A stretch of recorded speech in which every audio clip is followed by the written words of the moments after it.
because you deserve justice.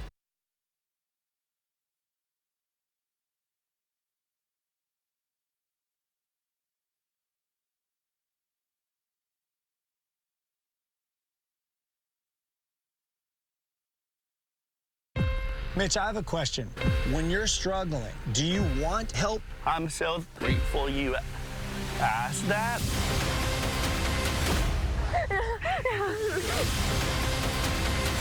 I'm not gonna let her down, even if that hurts my game. Wow, this has never happened.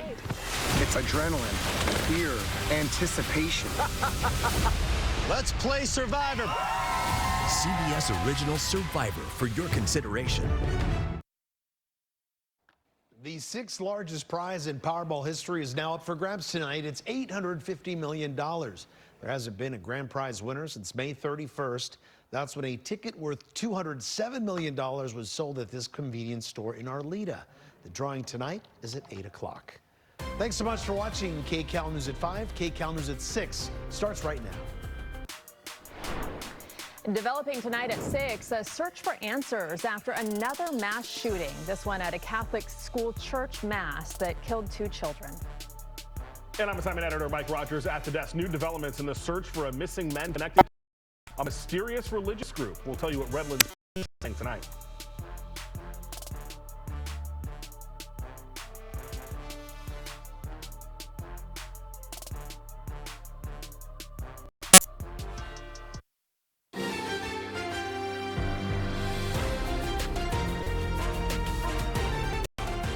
This is KCAL News, Los Angeles. Good evening, and thank you for joining us. I'm Rudabe Shabazi in for Pat Harvey. Investigators are looking for the motive in a deadly Catholic school shooting in Minneapolis. They're going through the 23-year-old shooter's writings and online posts. The Minneapolis police chief says the shooter opened fire from outside the church with a rifle, a shotgun, and a pistol, all legally purchased. 2 children are dead and 17 people are injured. Local officials say the injured are expected to survive. The first one, I was like, what is that? I thought it was just something, and then when I heard it again, I just ran under the pew, and then I covered my head. My friend Victor, saved me, though, because he laid on top of me, but he got hit. The shooter, who we've learned was a former student, died of a self-inflicted gunshot wound. The FBI is investigating the shooting as an act of domestic terrorism and a hate crime targeting Catholics. CBS Evening News will have the latest on the deadly Catholic school shooting. That's coming up right after KCAL News at 6. New tonight at 6, police in Redlands making arrests as they investigate the case of a missing man tied to a mysterious religious group in the Inland Empire. KCAL News assignment editor Mike Rogers has been following this story for weeks, and Mike's arrests were made, but where the missing man might be is still a mystery. Yeah, absolutely. And tonight, Rudabe, the Redlands Police Department reiterating that this is potentially a homicide investigation as they try to find this missing man from this mysterious religious group. Now, I want to show you his photo. We've showed it to you many times. This is Emilio. Emilio was last seen as part of this His Way Spirit-led Assemblies group. Now, Emilio was with the group for more than 20 years before leaving it and moving back to Tennessee, where he is originally from.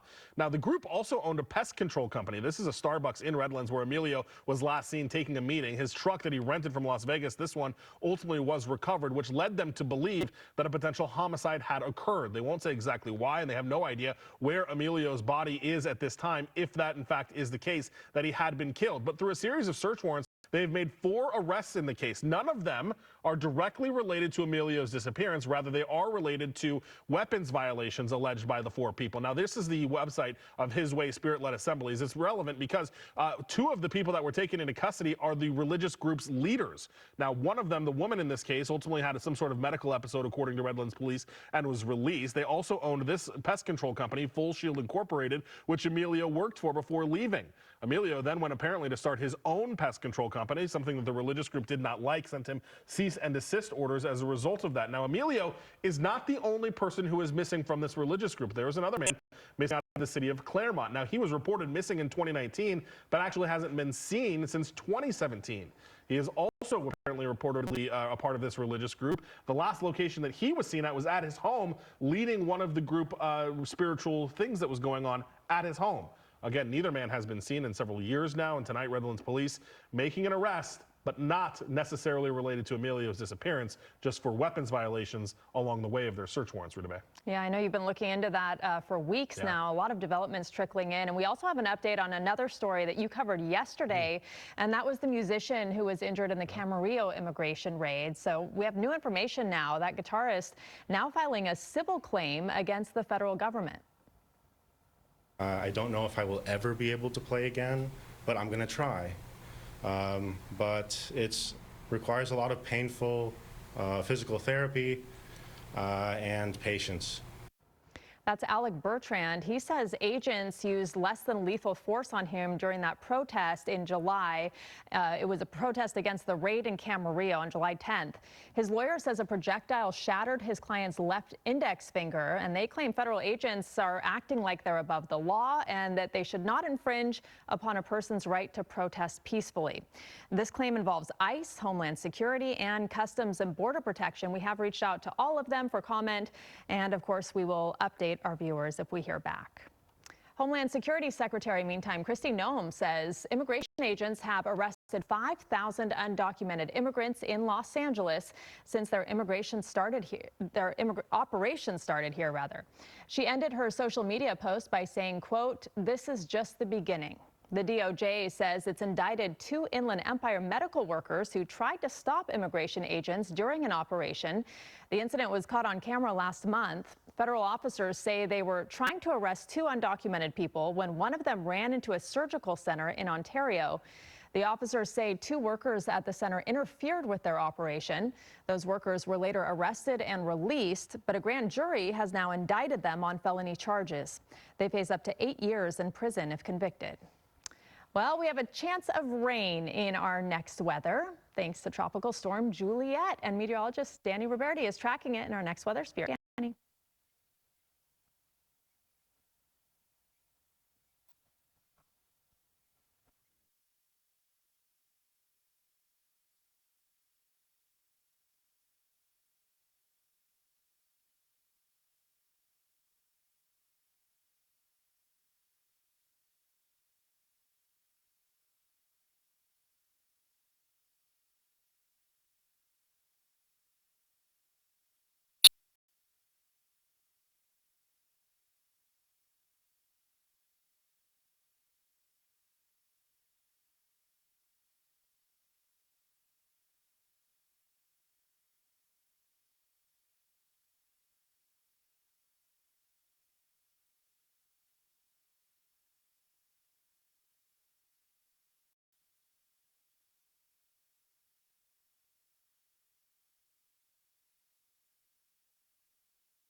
Danny, thank you. The parents of an Orange County teen taking legal action after their son took his own life, and they're blaming ChatGPT for guiding him through it. KCAL's Jasmine Veal speaking with one of the family's attorneys about their accusations. This is 16-year-old Adam Rain. He was into basketball, comics, and music, but in April, he took his own life. I think that ChatGPT facilitated, accelerated his death. That's why his parents, Matt and Maria, are now suing OpenAI after they started digging for answers. Mattelli Jane is co-counsel on this case and says the Rains found 3,000 pages of grim conversations Adam had with ChatGPT leading up to his suicide, and they believe it pushed him to do it. Their son Adam would be here today. This is their firm belief. The lawsuit filed Tuesday in San Francisco Superior Court states that in September of 2024, Adam started using ChatGPT to help with schoolwork, but within months, he was opening up about his anxiety and stress. But it slowly started to shift over time, became his confidant, started to displace his relationships with humans in his real life. They claim ChatGPT became his suicide coach, even offering to write his suicide note. Did it ever give him contact helpline, help crisis lines? Did it ever at any point tell him to reach out to his parents to talk to someone? It did at various points give him kind of perfunctory or superficial responses, prompts saying, you know, you should consider calling a helpline or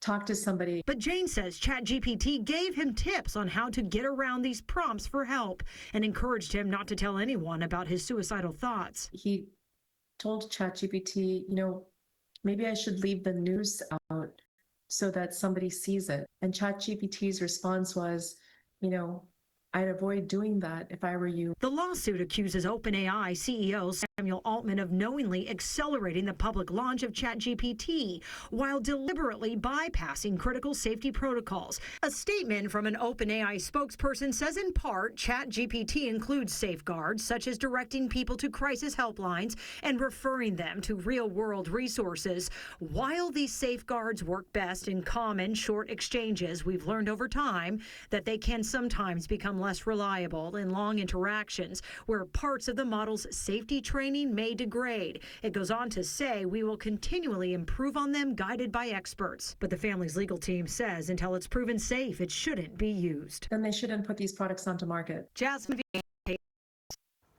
If you or someone you know needs help now, you can call or text the 988 hotline for the Suicide and Crisis Lifeline. The California Supreme Court has rejected a Republican petition to block Governor Gavin Newsom's redistricting plan from appearing on a special election ballot in November. The plan, Prop 50, would let Democrats redraw congressional maps, bypassing the independent commission. Republicans argue it's unconstitutional. Legislators filed their second challenge against the plan, but the court dismissed the case just 48 hours after it was filed. If passed, the new maps could cost the GOP key House seats through 2030. Regarding the redistricting battle, California Republicans say they want to split the state in two. And those forgotten people, mostly in the inland counties of this state,